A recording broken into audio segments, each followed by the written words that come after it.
가지고 내가 피를 볼 때라는 제목을 함께 말씀을 나누겠습니다.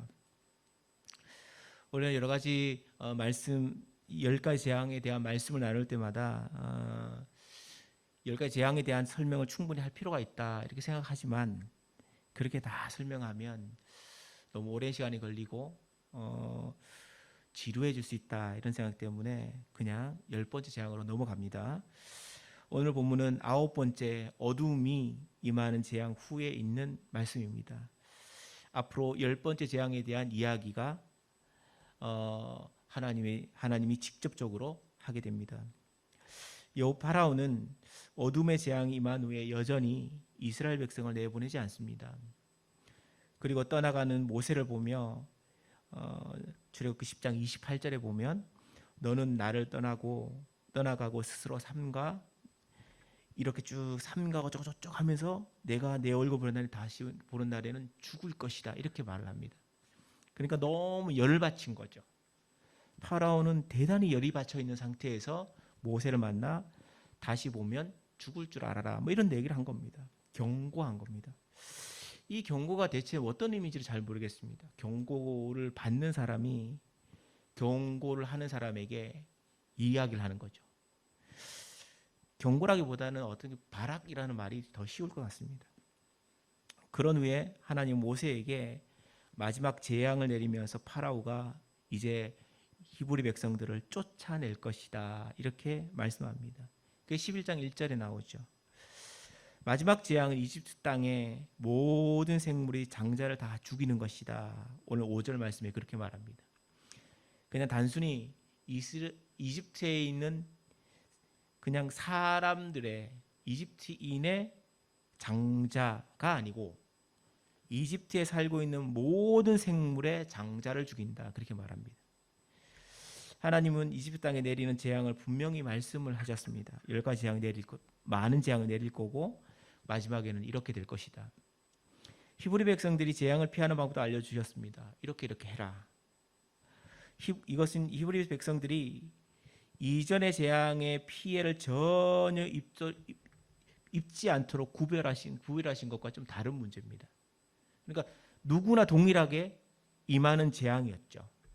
이집트인이나 히브리인이나 관계없이 임하는 재앙입니다.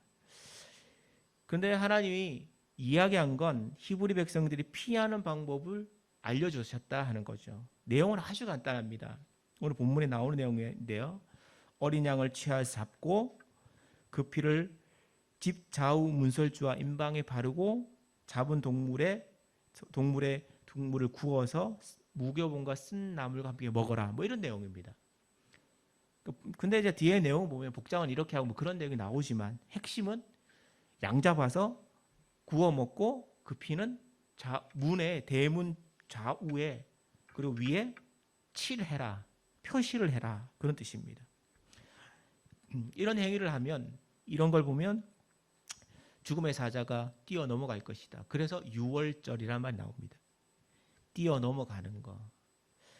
10가지 재앙은 히브리 백성들이 무사히 이집트를 탈출하는 데 목적이 있습니다.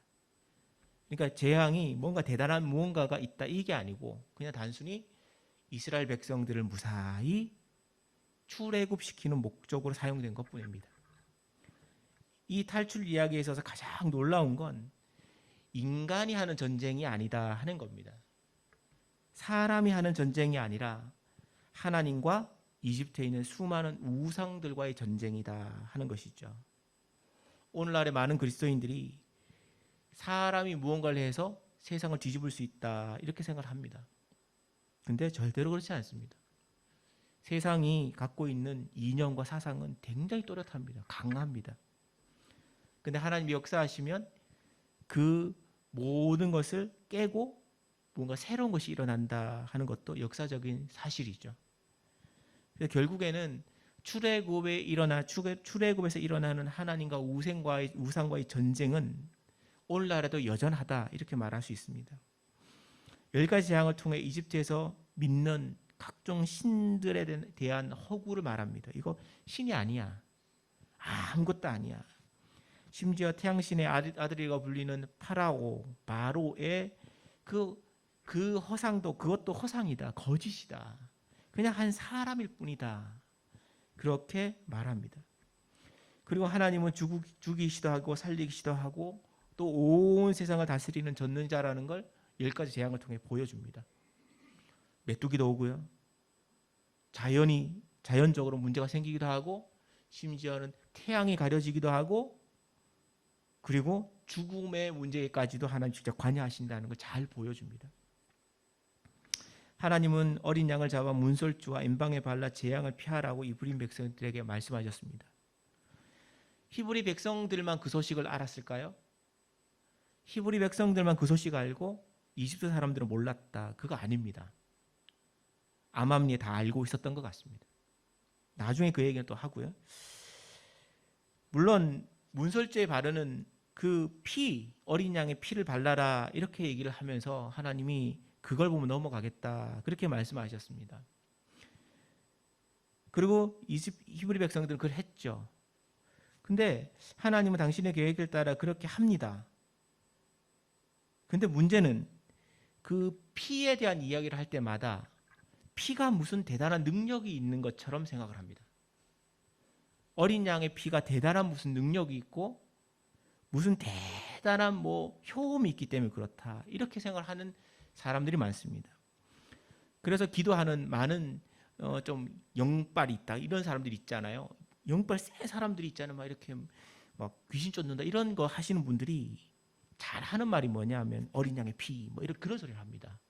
어린 양의 피, 예수의 피 이런 예수의 피는 맞죠. 근데 어린 양의 피 그러면서 계속 그런 소리를 하거든요. 근데 그거 잘못된 겁니다.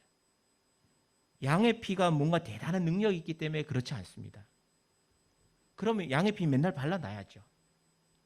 집안에 모든 발라놔야죠. 계속.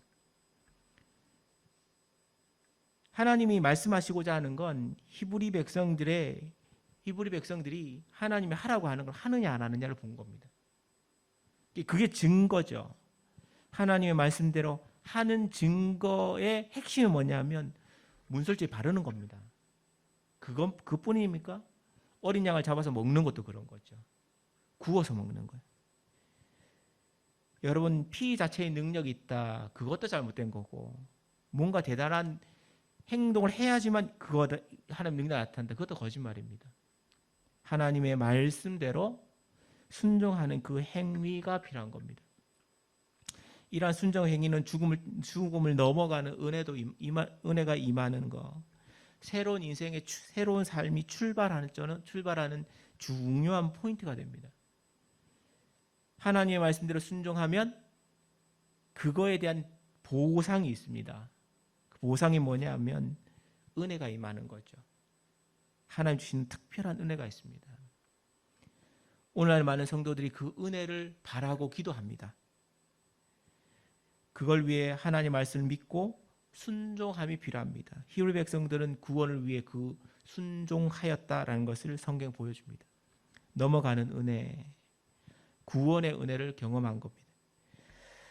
구약과 신약의 이 모든 하나님 말씀에 순종하면 능력이 나타난다는 것이 구약 성경 전체 나타납니다. 신약도 나타납니다. 구약에는 어린 양의 피를 바르는 그 행위로 하나님 은혜 주시는 거고 신약에는 예수 그리스도의 피를 믿음으로 은혜를 주는 겁니다. 같은 겁니다. 중요한 건 그걸 믿냐 안 믿냐 행동하느냐 안 하느냐 그겁니다. 많은 설교자들이 이 6월절에 대한 설교를 할 때 어린 양의 피 바르면 죽음을 넘어간다. 죽음의 사자가 넘어간다. 그런 것에 대해서 굉장히 초점을 많이 맞춥니다. 물론 귀한 말씀이죠. 그렇게 하는 거 중요합니다. 신구에서 말하는 구원의 핵심이기 때문에 그렇습니다. 근데 어린 양의 죽음으로 사람의 죄를 덮는다는 것은 너무 중요하지만 그게 전부는 아닙니다. 그게 일어나는 이유와 왜 하나님 그렇게 하라고 하셨는지를 생각해 볼 필요가 있습니다. 오늘 우리는 본문 초반에 나오는 하나님과 모세와의 대화에 집중 좀 하려고 합니다. 핵심이 뭐냐면 본문 2절에 나오는 말씀입니다. 본문 2절을 보시면 이런 말이 나오죠. 이달을 너희에게 달의 시작 곧 해의 첫 달이 되게 하고 라는 말이 나옵니다. 이 달을 너희에게 라는 말은 그 시절에 이집트에도 달력이 있었습니다. 이집트인들이 생각하는 첫 달력에 첫 시작이 있었을 겁니다.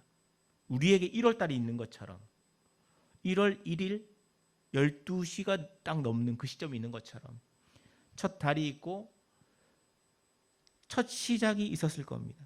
근데 하나님은 그 많은 달 중에 많은 시간 중에 첫 시작과 첫 달과 첫 해에 대한 이야기를 합니다. 이 달을 너희의 첫 달의 시작, 해의 첫 달을 삼아라. 이렇게 말하고 난 다음 6월절이 시작이 됩니다. 그게 무슨 말일까요? 하나님은 하나님을 믿는 백성들에게 하나님의 말씀을 순종하는 백성들에게 새로운 시작, 새로운 날을 열어주신다는 겁니다. 하나님은 이집트에 탈출하기 전에 새 날을 딱 정합니다. 그들의 이야기로 3월 10일이야. 우리 달력으로 우리의 달 태양력으로 따지면 3월 10일.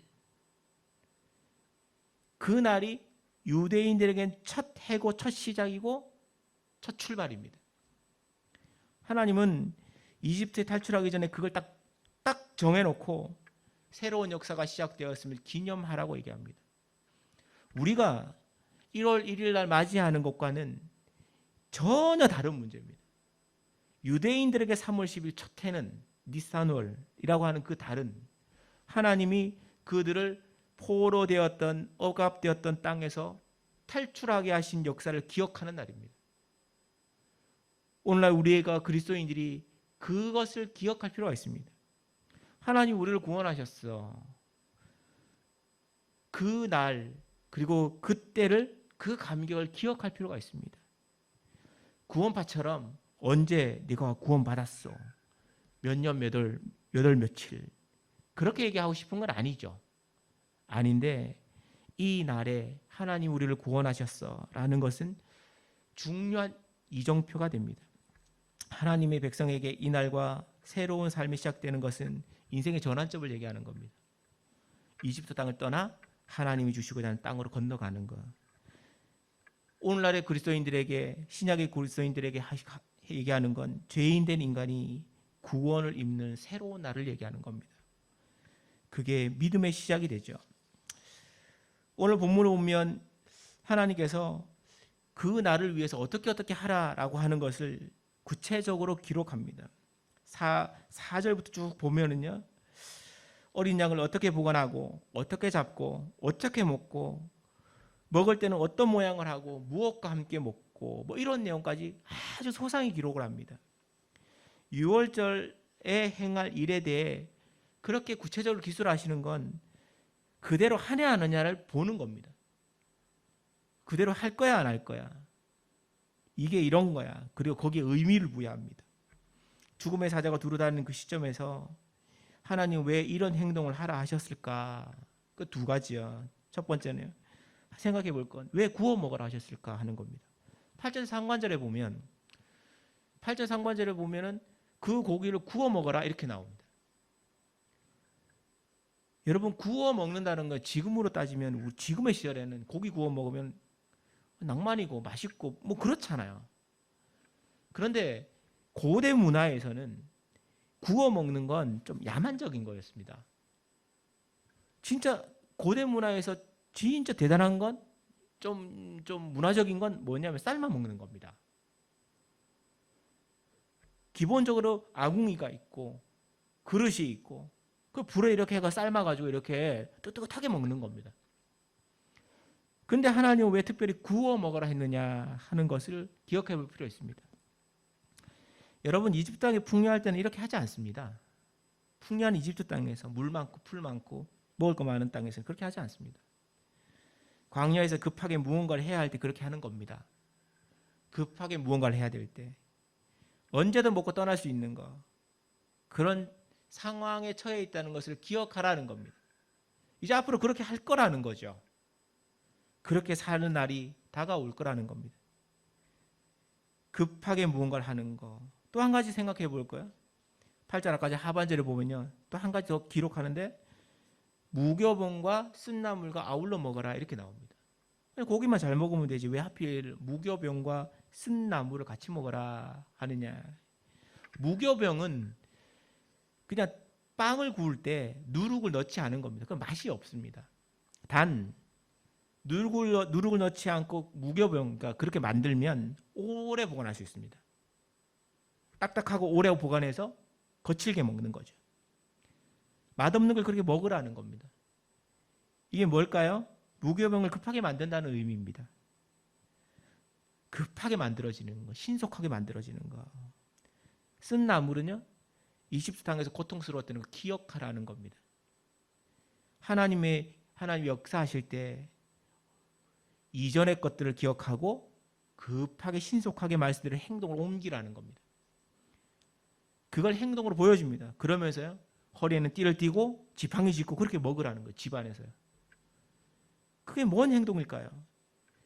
곧 출발하고 그 땅을 떠나는 거야. 허리에 띠를 띠고 발에 실을 신고 손에 지팡이를 잡고 급히 먹어라.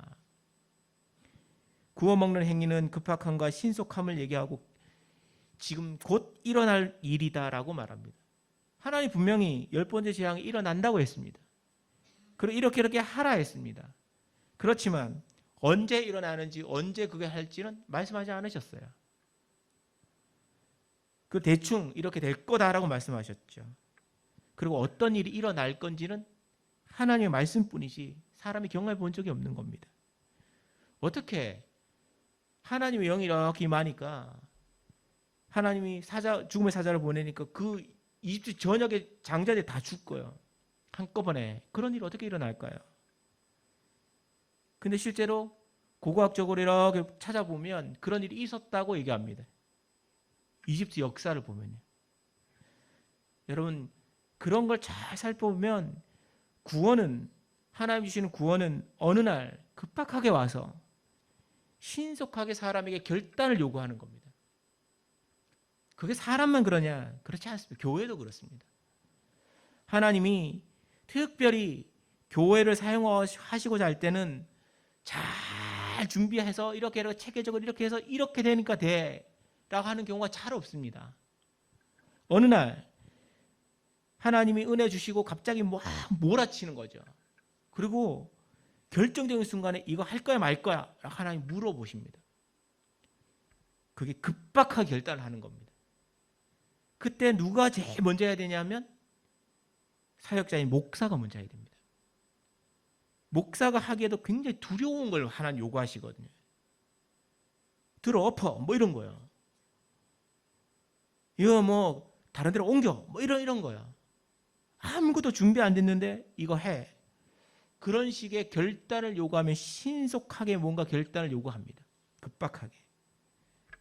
그런 일들이 지금 이집트 사람들에게 히브리 사람들에게 일어나고 있는 겁니다. 급박하게 물어봅니다. 할 거야 말 거야. 구원은 급박하게 와서 신속하게 결단을 요구합니다. 또 그 말씀에 순종하며 결단하는 사람들은 과거의 삶을 결별을 하고 새로운 인생이 열린다고 말합니다. 그리고 언제나 떠날 수 있는 가벼운 삶의 모습을 요구합니다. 그리스도인들이 어느 정도 삶에 적응을 하기 시작하면 이 땅에 무언가를 자꾸 남깁니다. 사람의 몸이 가벼워야 언제든 옮길 수 있고 신속하게 무언가를 할 수 있는 겁니다. 그렇지만 하나님이 그냥 맨몸으로 떠나게 하지는 않습니다. 하나님의 마지막 재앙 전에 히브리 백성들에게 이집트 탈출을 위해 철저히 준비하라고 말합니다. 준비하라고. 그리고 섬세하게 그 준비를 미리 계획합니다. 출애굽기 11장 2절에 보면은요. 11장 2절에 보면은 아주 독특한 이야기가 하나 나오는데 뭐냐면 백성에게 말하여 사람들에게 각기 이웃에게 은금 패물을 구하게 하라 이렇게 말씀합니다. 여러분 하나님이 놓으라고 하면 하나님이 그냥 비게 만들지는 않는다는 거죠. 떠나는 사람들에게, 그 땅에 400년간 거한 히브리 사람들에게 하나님이 떠나라고 말을 하는 거죠. 지금 탈출할 거라고. 그러면 그 땅에서 400년간 쌓아놓은 수많은 재물과 수많은 부를 어떻게 할 겁니까? 근데 하나님은 그래, 네 거 내려놓으면 채워줄게, 이렇게 말씀하는 겁니다. 뭘요? 그러니까 그럼 이집트 사람들한테 가서 은금 폐물 내놔라, 이렇게 얘기하라는 거예요. 그냥 쉽게 줄까요? 안 주죠. 그런데 출애굽기 12장 35절 36절에 보면 애굽 사람에게 은금 폐물과 의복을 구했다, 이렇게 말을 하고 난 다음에 36절에 보면 그들이 구하는 대로 주게 하셨다, 그렇게 말합니다. 하나님이 하라는 건 그의 반대급부로 무언가를 주기 때문에 하라는 겁니다. 그리고 그걸 완벽하게 만들어 놓는다는 거죠. 그냥 네 힘대로 네가 능력대로 해봐, 그렇게 하나님은 절대로 말씀하지 않는다는 겁니다. 단 내려놓는 그걸 보신다는 거죠. 다급하게 신속하게 그 일이 일어나고 있습니다. 이제 히브리 사람들은 행동으로 보여줘야 될 순서가 되었습니다. 가서 사람들에게 은금 폐물을 구하고 양을 잡고 피를 바르고 하나님 말씀하신 대로 그대로 해야 하는, 밤에 무교병과 쓴 나물과 함께 어린 양을 구워 먹고 지팡이 짚고 신을 신고 띠를 띠고 곧 출발할 것처럼 그 행동을 해야 한다는 거죠. 히브리 백성들이 다 그렇게 했을까요? 또 이방인들은 아무도 그렇게 하지 않았을까요? 단언하건대 히브리 백성 중에도 하지 않은 사람이 있었을 겁니다. 단언하건대 성경 출애굽기에 이방인들도 그것을 행한 사람이 있었을 겁니다. 히브리 사람들은 안 했다라는 거, 그런 건 나타나지 않지만 이방인들이 행했다라고 하는 건 나타납니다. 출애굽할 때 유대인만 탈출한 게 아닙니다. 하나님 믿은 이방 족속들도 함께 상당수가 탈출했다고 기록하고 있습니다. 히브리라는 혈족이나 그런 관계된 사람들에게 하나님 주신 은혜가 아니라는 거죠. 믿는 사람에게 주는 은혜가 있다는 겁니다. 그 행동을 하고 말씀을 믿고 하나님의 능력을 경험하고 체험하는 사람들, 그리고 체험하는 사람은 행동을 옮겨야 하는 거예요. 그 믿음이 중요하고 그 믿음을 하나님 보신다 하는 겁니다. 히브리 백성들에게는 하나님 약속이 있었습니다. 이전에요. 아브라함에게 주신 하나님 약속이 있습니다. 400년간 그 땅에 갈까? 그런 400년 후에 이 땅을 다시 돌아오게 할게. 하나님은 때가 되어 그 구원의 시작을 알리셨습니다. 그리고 믿는 사람들은 믿음으로 결단했습니다. 어린 양의 피를 잡고 어린 양을 잡고 피를 바르고, 그건 피가 문제가 아니라 그 행동을 하는 사람의 믿음의 문제입니다. 새로운 시작은 그렇게 시작되는 겁니다. 말씀을 순종하고 행동하고 실제로 발을 디뎌가는 거예요. 그래서 하나님은 그것을 분명하기 위해 그 하는 그날을 첫 달, 새해 첫 시작으로 삼으라고 말씀하셨습니다. 그래서 유대인들은 지금도 이 날을 새해로 첫 달로 첫 날로 삼아 지키고 있습니다. 그것은 하나님 말씀 있는 순종하는 백성들에게 다 해당되는 겁니다. 오늘날 그리스도인들에게 물어보면 믿어요. 맞아요. 믿어요. 거기까지입니다. 믿어서 하는 행동이 뭐야? 말씀대로 순종하면 살아? 그렇게 물어보면 행동 없는 믿음만 있죠. 하나님은 그런 걸 요구하는 게 아닙니다. 믿음은 행동과 결단과 함께 가는 겁니다. 근데 오늘 많은 그리스도인들이 행동 없고 결단 없는 믿음을 얘기합니다. 그건 거짓입니다. 젊은 청년들에게 물어보면 그 많은 물음 앞에 진짜 결단하며 행동을 하는 청년들이 많으냐? 잘 없어요. 오늘날의 성도들, 이 코로나 팬데믹으로 인해 이 모습이 드러나고 있습니다. 예배를 드리고 기도하고 그 중요함에 대해서 잘 잊고 살죠. 하나님 말씀 앞에 모여 예배드리고 함께 기도한다는 거 중요한 게 뭡니까? 믿음으로 결단하고 말씀이 뭐라고 하는지를 생각하는 겁니다. 그리고 삶으로 나가서 행동으로 옮기는 거죠. 그런데 말씀은 뒷전이고 세상 사는 것에 집중해 살아가는 수많은 사람들이 있습니다. 오늘날 많은 그리스도인들이 새로운 시작을 못하는 이유는 믿음은 있다고 말하지만 행동을 하지 않기 때문입니다. 사람들은 무언가를 하기 위해 자기가 가지고 있는 것 내려놓고 행동으로 결단해야 됩니다.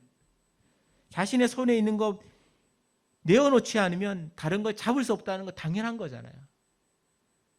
어린 아기들도 자기 손에 있는 사탕 하나 들고 있다가 더 맛있는 거 있으면 사탕 내려놓습니다.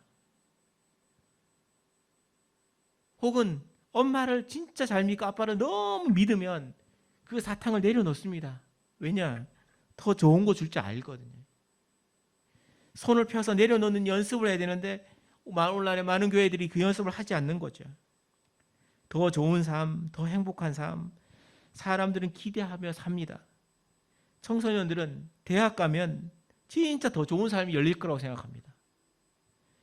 청년들은 좋은 직장 가지고 결혼을 하면 더 좋은 삶이 열릴 거라고 생각합니다. 장년들은 은퇴하면 더 좋은 삶이 열릴 거라고 생각합니다. 살아본 분들은 그것이 더 좋은 삶과 더 새로운 삶과 더 은혜로운 삶을 보장하지 않는다는 걸 잘 압니다. 지금 있는 순간에, 지금 이 순간에 내려놓는 연습을 하지 않으면 그 다음에는 엄청난 어렵고 고통스러운 일이 찾아옵니다. 하나님의 교회가 그런 겁니다. 교회가 먼저 그 내려놓음을 시작하지 않으면 성도들도 똑같이 그거 하지 않습니다. 교회가 무엇을 가지고 있어야 되고 무언가를 넉넉하게 품고 있어야지만 교회가 좋은 겁니까? 아닙니다. 교회는 내려놓는 연습을 하는 곳입니다. 가지고 있는 것도 내려놓고 나의 마음도 내려놓고 재정도 내려놓고 모든 거 내려놓고 난 다음 하나님의 은혜를 구하고 그렇게 살아가는 연습을 하는 곳입니다. 교회가 그 연습을 하면 성도들이 그걸 보고 배웁니다. 모 교회에서 사역할 때마다 항상 들었던 얘기가 있었습니다. 청년이고 청소년이고 간에 장년이고 간에 따지지 않고 하는 말이 우리 교회는 돈이 없어요. 우리 교회는 돈이 없어요. 재정이 부족해요. 그 재정이 부족한 교회 연말에 케이크를 그래 사 나릅니까? 여러분, 재정이 부족한 게 아니라 마음이 부족한 겁니다. 하나님은 그거 내려놓으라고 끊임없이 얘기합니다. 끊임없이. 그러면 내가 채워가겠다고 하십니다. 새로운 인생을 열고 새로운 삶을 열고 새로운 시대를 열어갈 겁니다. 여러분, 단지 하나님의 은혜를 사모하는 사람에게만 주어지는 은혜입니다. 십자가 아래에 나의 모든 거 내려놓고 새로운 삶을 살아간다는 건 복입니다. 사랑하는 성도 여러분, 어린 양의 피는 죽음을 넘어가게 하는 겁니다. 예수 그리스도의 피는 우리의 죄를 사해 영생으로 넘어가게 하는 피입니다. 죽음과 죄를 덮는 하나님의 능력이 있어야지 새로운 삶이 열립니다. 히브리 백성들은 말이 되지 않는 일들, 어린 양을 잡고 문수질 피를 바르고 무교본과 쓴나물과 함께 먹고 그런 일을 할 때 믿음으로 행할 때 새로운 삶이 열렸습니다. 믿음의 결단이 없는 삶은 거짓된 겁니다. 나와 나의 것을 구분 못하는 것은 어리석은 겁니다. 나의 것을 십자가 아래에 내려놓고 인생을 가볍게 살지 못한다는 건 하나님을 온전히 믿지 않는다는 겁니다. 그런 사람들에게 하나님이 찾아와서 얘기합니다. 급박하게 결단하라고. 그리고 신속하게 말씀대로 순종하라고 믿음의 결단을 보고자 합니다.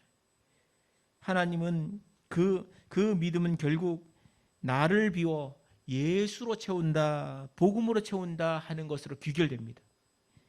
나를 비워 예수로 채우는 것, 나의 생각을 비워 예수의 생각으로 덧입는 것, 그 그런 겁니다. 이것은 성도에게만 해당되는 게 아닙니다. 교회에도 해당됩니다. 우리는 교회를 주님의 몸이라고 얘기합니다. 몸은 머리의 지배를 받습니다. 머리는 머리신 예수 그리스도께서 교회의 믿음의 결단을 요구합니다. 여러분, 얼마 지나지 않아 코로나 팬데믹이 풀릴 겁니다. 자꾸 그런 얘기가 나옵니다. 그때 교회가 결단해야 될 문제들이 반드시 생길 겁니다. 재정적으로, 신앙적으로, 믿음으로 결단을 요구하는 하나님의 음성이 들려질 겁니다. 그 말씀 앞에 결단이 필요할 겁니다. 그 모든 물음 앞에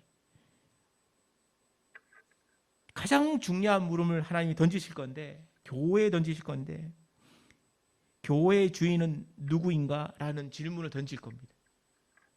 하나님이 남서울 전원교회 앞에 이 교회의 주인이 누구냐라고 물어볼 겁니다. 여러분, 어렵죠, 이 말이. 오늘날로 쉬운 말로 자본주의 사회에서 쉽게 말하면 이 교회 누가 운영하냐 이렇게 물어보시는 겁니다. 여러분, 이 교회 누가 운영합니까? 교회는 사람이 운영합니까? 아닙니다. 절대로 아닙니다. 교회는 하나님의 성령이 운영하는 겁니다. 단지 목사도 그 예하에 속해 있는 그냥 말하는 사람일 뿐입니다. 어린 양의 피가 덮이면, 예수 그리스도의 보혈이 교회에 덮이면 그 물음 앞에 분명하게 대답합니다. 교회의 주인은 하나님이시고 교회의 운영 성령이 하신다. 나의 것을 내려놓고 주님의 음성 듣는 그런 교회가 되어간다 합니다. 어린 양의 피로 새로운 삶, 새로운 인생이 열리는 그런 귀한 축복이 남서울 전원교회와 전원의 가족들에게 함께 하시기를 기도합니다. 마음속에 근심이